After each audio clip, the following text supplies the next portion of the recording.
ਇਹ ਮਾੜੇ ਯਾਰ ਪੁਰਾਣੇ ਅਰਸ਼ਦ ਸਾਹਿਬ ਅੱਜ ਬਿਮਾਰ ਹੈ ਤਾਂ ਆਏ ਵੇ बुन कसा जरा के वाह खोरी करने में फिर क्या हाल है ठीक हो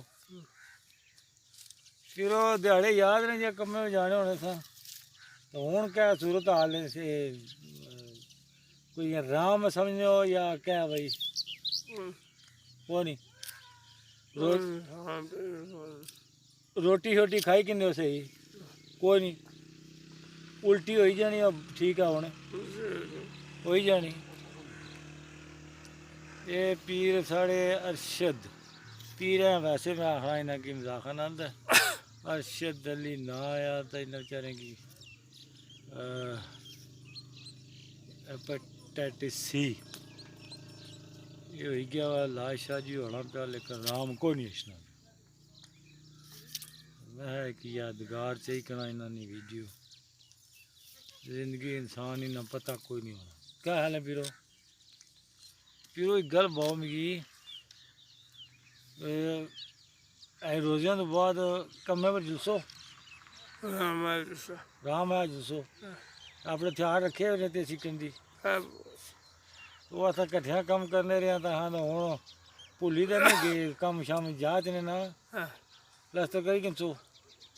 ये भईए का मकान तो प्लस्तर किया शौकत ना वो आप खैरी तो काम करने रहे था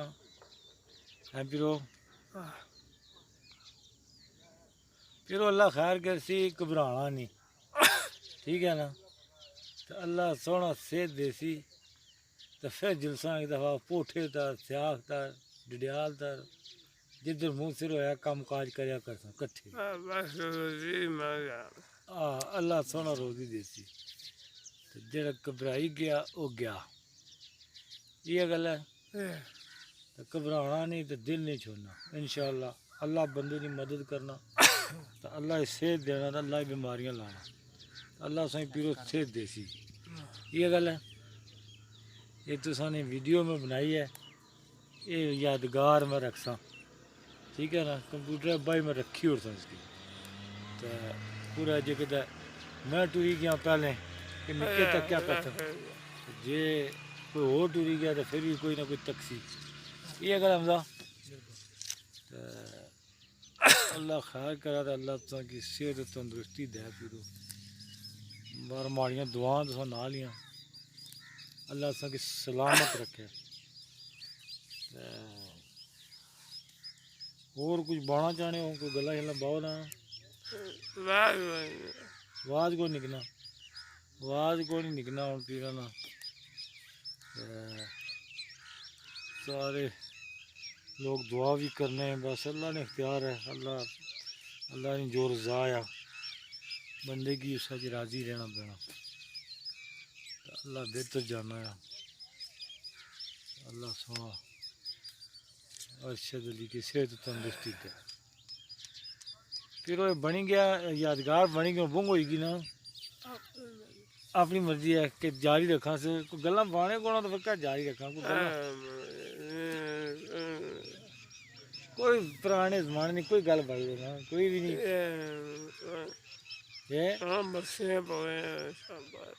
मछियाँ पौने होने वो फिर वो याद नहीं कि वो मच्छी लगी सी पड़ा विशकाले पर माड़ी कुंडी नाल तो वो मच्छी है सी कोई 4-5 किलो तो वो कोई अल्लाह ना हुक्म सी वो मच्छी मैं यहाँ पर जब पड़ा पर तुम चाहिए सी तो यहाँ 2-3 फटकारे जब पर जिस जंप मारनी होनी जंप मारे तो लेगी वो लेगी तो फिर इस तरह बोले उधर पीरा है ये मच्छी कल माड़ी कुंडी ना लथी सी मैं बाद ही सोचा फिर तगड़े से मार दो चंगा ही हो गया लेगी नहीं तो फिर तो चिकना फटकार मच्छी भी चाहिए किन्ना फिर याद में वो मच्छी तो नहीं सी हाँ तो जे मिसाल ना लैनी कुंडी मारना तो तुसा तो चाहिए किंदी सी ना पीरो मार लो मैं तो मारिया गया सा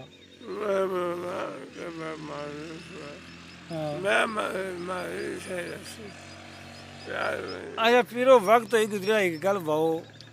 कि वो जिस तरह कम्मा पर जाने होने तो सवेरे सवेरे हमजा भेजी होने सब हाले जे 7 बजे अस जाने 6 बजे भेजी ने सो ये آخر آج میں رات ساری آڑ ماری دکھنی رہی تے میں کمے ورنہ جانا یہ گل ہے نا اس طرح سی پھر پرانیاں یاداں ہی ہیں بس یاداں ہی رہی چنگے ویلے سے پھر ہے نا پھر اللہ پاک تو سیدھا مذاق کرنا گپ لانا ہے تے بہرحال احساس ہے اساں کی اللہ پاک تو کی صحت تندرستی تے بندہ دعا ہی کری سکنا نا صحت تندرستی جڑی ہے تے دینا اللہ ہی ہے نا تو اللہ بہتر جاننا ہے بندے واسطے جو کرنا اللہ بہتر کرنا ٹھیک ہے بندہ ہوں مثال ہے کوئی چیز ہے وہ آنا یہ حاصل ہوئی جائے تو اللہ مارے نال جے کتے دیسی مکی تے مارے نال اللہ صحیح ہے چنگا نہ یہ گل نہیں ہونی اللہ نے ذات بندے واسطے بہتر سوچنی بندہ جڑی چیز نہیں خواہش رکھنا نا کوئی ضروری نہیں ہو اس نے واسطہ اس سے ہی ہو سی اور نقصان دہ بھی ہو سکنی اس مارے اللہ نے ذات بندے واسطے وہ سوچنی ہے جو بندے واسطے بہتر یہ گل ہے جی زندگی بہتر ہے تو اللہ زندگی دینا جو موت بہتر ہے تو اللہ موت دینا اللہ نے اختیار ہر چیز ہے اس نے قبضہ قدرت جو کوئی چیز جڑی ہے نا باہر نہیں ہے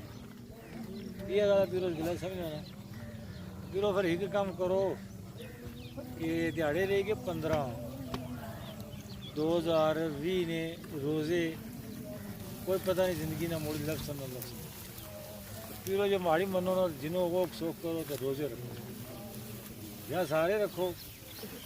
پہلے ایک رکھو نا ٹرائی کرو کوشش کرو ہو ہی سکنا تو ایک رکھو تو آہستہ آہستہ سنگی قوت پیدا ہو جائے روزے نے بیماری دفع ہو جائے جی سمجھا نہیں رہنا تکلیف ہے تو نہ رکھے لیکن کوشش کرو کیا خیال ہے کہ بیماری جڑا روزہ جڑا ہے نا 100 بیماریاں بھی دور کرنا بندے نے پیٹ خالی رہنا نا تو پیٹ جو خالی رہنا تو اس نے نظام ہے جسم نے پورا میں دینا یہ ایسی اس نے اللہ پاک شفا رکھی ہوئی روزے کہ اس سال تو بعد اس نے بالکل مشینری کی سیٹ کری تری یہ گل ہے ٹھیک ہے ویرو میں ہوں پھر لگا بند کر یہ گپ شپ ساڑی گئی ہوئی تو اللہ سونے والا ہے تو اللہ تو کی صحت دے پھر اساں کٹھے کم شم کرا یار زندہ تو صحبت باقی ہے پیرو یار زندہ تو صحبت باقی جی بندے جینے رہن تو ملنے ہی رہنے بس ہماری دعا پیو اللہ سن کی صحت تندرستی دے